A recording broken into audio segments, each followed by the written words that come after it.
ஒரு சந்தேகம். உலகத்துல டிசம்பர் 22 இந்த மாதிரி தேதி எல்லாம் உலகத்திலேயே அந்த இரவு தான் ரொம்பவே சின்ன இரவு அப்படின்றாங்க. இந்த மாதிரிலாம் நிறைய சொல்லிட்டு இருக்காங்க. இந்த நாள் பகல் நாள் ரொம்ப பெருசா இருக்கும் அப்படின்னு வேற ஒரு நாளை சொல்லுவாங்க. இந்த மாதிரிலாம் சொல்லிட்டு இருக்காங்க.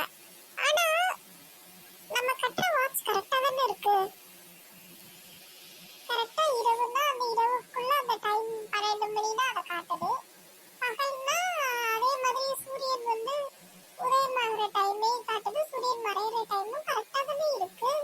அப்புறம் எப்படி அவங்க அது ரொம்ப கம்மியான நாள் ரொம்ப அதிகமான நாள் அப்பெல்லாம் எப்படி சொல்றாங்க? ஒரு நம்ம வாட்ச் அதுக்கு தகுந்த மாதிரி ஸ்பீடா ஸ்லோவா ஓடுதா?